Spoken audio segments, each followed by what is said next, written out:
Okay, so you like stir fries because who doesn't? And you want to stir fry more often because, of course, you should. But something that I've seen around here or there is people then wondering, well, okay, but what about all those little prep bowls?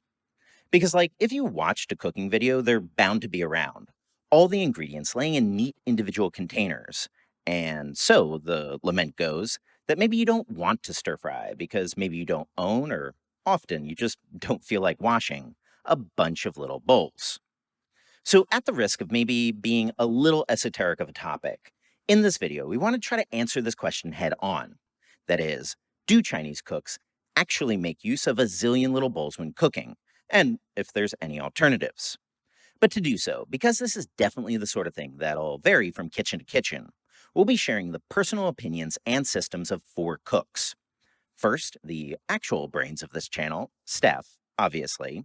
But then I wanted to share one approach that I personally have when cooking for myself. Then we'll follow up with Steph's dad, the most experienced Cantonese home cook we know.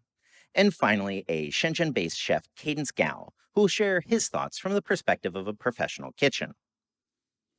All right, so for me, a home cook that whips up quick meals all the time, but also often makes intense dishes. I like to use small bowls because it helps you to have a clear idea about the flows and steps and also keeps the counter clean. But of course, my system is not as neat as restaurants. So before making a meal, I would think about what I'm making today, and then I will start prepping the meat first because they will need to be marinated. And because it's usually one kind of meat that goes into one dish, I'll just put the meat in separate bowls because they will need to be seasoned and cooked differently. And after that, I'll thoroughly clean the knife and chopping board and start cutting and prepping other stuff that will go into those dishes, like vegetables, herbs, or stuff like tofu, mushroom, etc. Anything that has the same cooking time in one dish, they'll just be piled up together. And anything that doesn't belong to one dish, they'll just go separately. Then finally, I'll cut up the aromatics and usually put them all in one bigger plate and arrange them according to shapes. And just push them into the wok when I need it. So after cooking, I also like to use bowls or plates that were holding non-raw meat ingredients as my final serving dish, so that at the end I don't need to wash extra serving bowls. And in this sense, having small bowls or plates also helps you better manage cooked or uncooked ingredients. In our kitchen, this 10 little bowls gets the most use of every single day. These are stainless steel bowls that has a uniform size. This is 200 milliliter and this is exactly 1 cup, 250 milliliters. They can sustain knocking, dropping, intense temperature changes, and very easy to clean. Knowing your prep bowls, especially when it comes to size and volume, really helps you develop a sense of quantity in cooking, which can be a very useful instinct in the kitchen. So my advice when it comes to small bowls when cooking, it will be yes, use them. It's not really about one ingredient in one bowl kind of deal, but it's more about knowing the cooking process in your head and also knowing what ingredients belong to the same category and then arrange them accordingly. In this case, having prep bowls will help you get used to the cooking process visually and start to develop this flowchart of Chinese cooking in general in your head. So, I obviously agree with all of that, but there is something else that I personally like doing to clamp back on a little bit of the dishes, and that's something that I'll call chopping board piles. Because, you don't need a physical bowl to keep things organized, right? You can also just chop stuff up, neatly organize it on your board, and then when you're frying, you can just slide all that stuff in directly. That said, sometimes one board can get a little bit crowded. So something that I personally like doing is actually also doubling up. So that'll be one board for chopping and then one for piles. So you just grab an ingredient, chop it up, and then transfer it over to your big board. And then when you're frying, just slide that stuff in directly.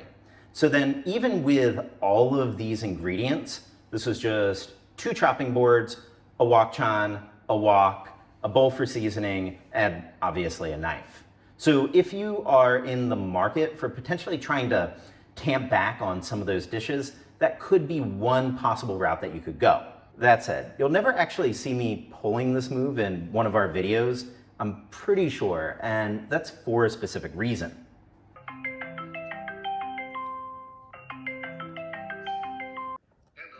聽到嘛？咁有啲人咧就中意將啲嘢擺喺個砧板嗰度，即係一堆一堆咁。咁你對呢個做法有咩感覺？有咩見解睇法咧？將啲料備好啲料放喺砧板面咧，呢種做法，呢啲人咧實際都係好撈㗎。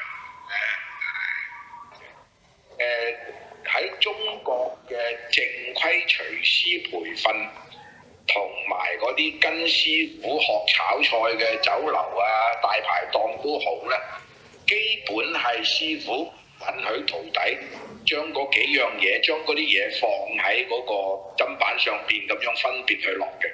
基本上都係要用碟仔啊、碗仔啊嚟做嘅，係分門別類嘅。呢個係。平時你哋喺屋企煮飯嘅時候咧，備料啦、備菜啦，會唔會用好多碗仔嚟裝嗰啲料啊咁樣嘅咧？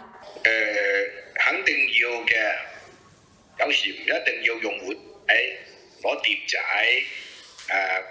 一個大碟咧，分開嗰邊放薑絲，嗰邊放葱花，嗰邊放蒜頭，咁樣放又得。呢個冇咩考究嘅，唔一定話要用碗仔。每一樣唔同嘅菜嘅主料、配料、味料等等都各不同。咁有好多啲配料啊，基本可以混埋一齊，一次過倒落去嘅。既然係幾種味料都係一次過倒落去噶啦，咁啊乾脆一個碗仔裝晒，咁啊到要味料嘅時就一次過倒晒落去，落配料嘅時又係咁。就咁嘅情況啦，咁樣做法啦。好，唔該晒，拜拜。好，拜拜。拜拜。好 cut。 Okay, thank you. Sorry for being annoying. Okay, so that was 3 home cooks though. So we also wanted to ask our buddy Cadence, who's a chef, what his opinion on the topic was. 就给我45秒。哎，咋说呢？你可以说有这个必要性，你也同时可以说没有这个必要性，完全看你。So what I mean by that is, in a lot of Chinese restaurants, if you're understaffed in a small space, what we do at least is we bunch them together. We do half prep. So if I want a flavor base of oil, ginger, scallions, and a little bit of onion with some chili, instead of having 5 containers, just saute it off first and put it in 1 container. Yeah? That said, there is one situation where it does really help to have everything all lined up into individual bowls, and that's actually when you're filming a cooking video. So I'm far from an expert on editing, as I'm sure you can tell, but something that I've found that is a big challenge when editing these videos is finding clean cuts. So this is what I mean by that. Take this. In my VO, what I'm gonna say is, to that, add in an 8 teaspoon salt, 8 teaspoon sugar, and an 8 teaspoon white pepper. When we have everything lined up like that, it makes it pretty easy. But then suppose I had everything in just one bowl. Now, to that, add in an 8 teaspoon salt, 8 teaspoon sugar, and an 8 teaspoon white pepper. As you can see, it's visually a lot messier. So I think in some ways, the ubiquity of a zillion little prep bowls in cooking videos can sometimes be an artifact of the filming process.